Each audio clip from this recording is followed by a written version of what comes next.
Po, magandang araw mga ka-farmer. Kahit medyo maulan ang ating panahon, may bagyong Goring. Ito na yung ating dinadaanan, talagang masanaw. Ating pupuntahan muna ang baka ni Kuya Alan. Putol daw ang pangilong. Ang ipapalit ko dito ay pang ultimatum na. Talagang matakawaris pangilong, hindi pa ata nakakalahating taon. Yan na rin yung dalawang baka.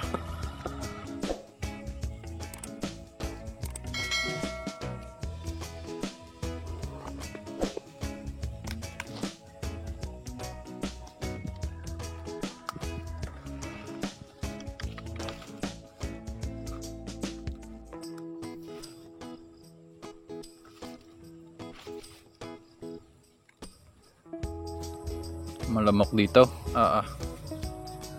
Makatay. Mga farmer, ito nga pala ang aking pangilong. Ito ay hindi nylon, ito ay carbon fiber. Tatanggalin ko lang yung guma. Yan, carbon fiber ito. Hindi ko lang subok pa sa damo kung matibay nga. Pero kumbaga sa tibay, kahit ito isabitan nyo ng 80 kilo ay kayang-kaya nitong tali na ito. Pero pagdating sa baka, hindi ko pa ito nasubukan. Ngayon ay susubukan ko. Matibay ito. Kunin lang natin yung nguso at naatras.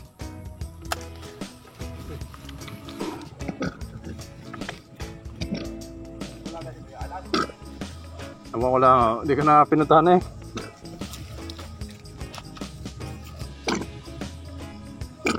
So ayan na nga po mga ka-farmer, nasasakal na yung baka natin. Adi mamadali na, nakakaawa naman. Ayan ang kanyang pangilong. Maliit lamang, maliit pa sa aking hinliliit. Pero matibay.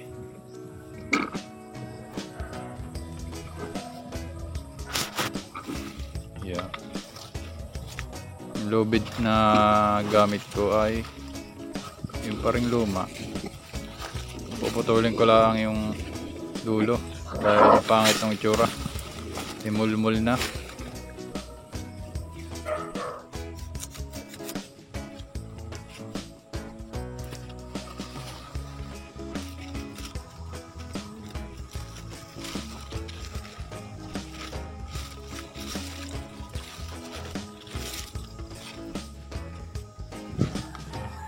Talaga humalamok. Pinapapak na aking binti.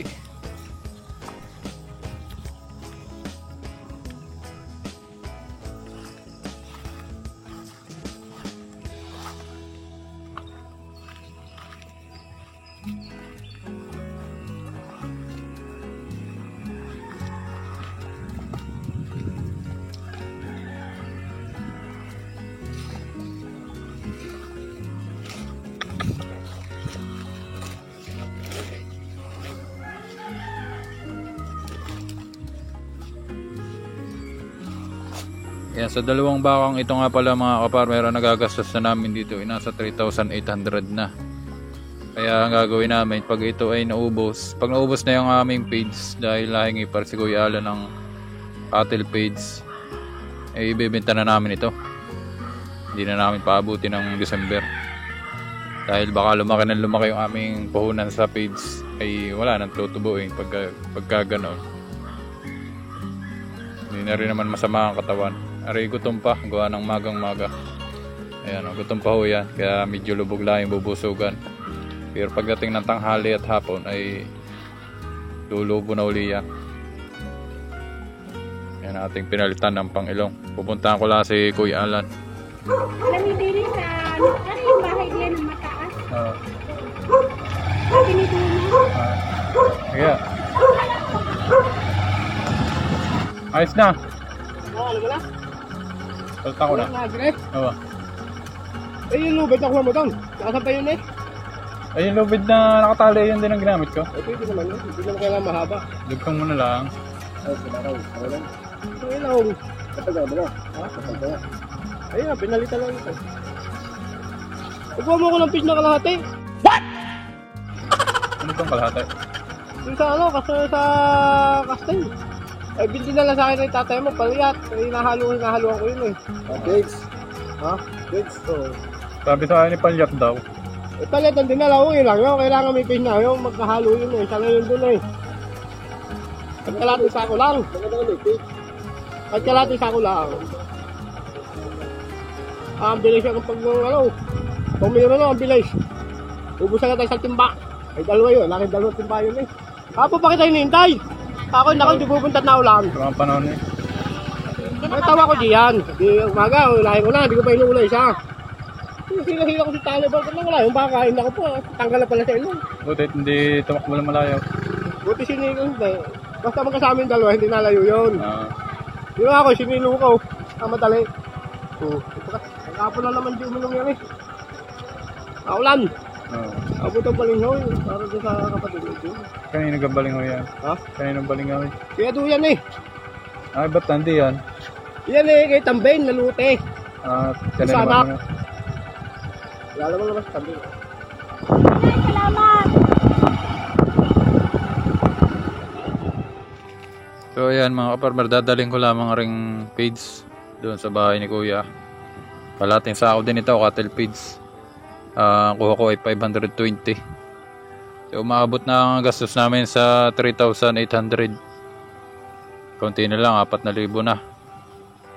Kaya kailangan ay ma-dispatcha na. Hindi na namin paabutin pa ng December para hindi na lumaki yung kapital. Tsaka ang paalaga ako naman ay baka, hindi naman baboy. Pagka palaging feeds ay wala na. Parang doon na lang napunta yung tutubuin namin. Nandiyan ka sa gawalan? Hindi pa na-uwi? Oo, balinghoy eh. Hindi ko alam kung saan. Uuwi lang eh. Hindi na pang-abot. Balinghoy.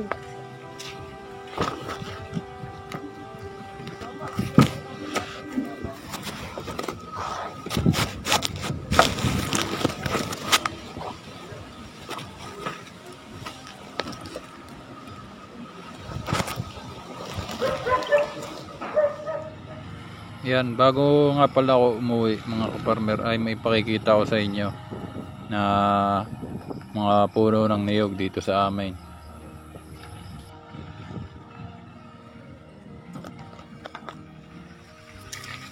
Bali ito nga po pala yung sinasabi ko sa inyo na niyog na pinutol. Yan, ito po ay mga takad.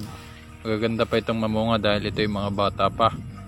Kaya lang ito pinutol dahil ito po ay tinamaan ng kidlat. Ayan, puro ano po yan, nilaw ng dahon. Kaya ako bago mabulok ay di pinutol na para hindi masayang. Pero sa totoo lang ay nakakapanghinayang dahil ari po ay mga ano pa, malakas pang mamunga. Dahil nga po mga batang nyug pa lang ito. Sa halip na masayang ay di kinuha na lang yung kahoy, kukulamber. Ayan, ito po ay tinamaan na kidlat at talaga pong sorte at wala ang baka namin dito. Kaya ako kayo mahilig magtali ng baka sa ilalim ng puno ay mas maganda na ilagay nyo na lamang sa hawan kung panahon ng maraming kumukulog at kumikidlat. Huwag nyo ilalagay sa ilalim ng puno dahil ang kidlat ay gustong gusto niya yung mga puno na matataas kagaya ng nyug.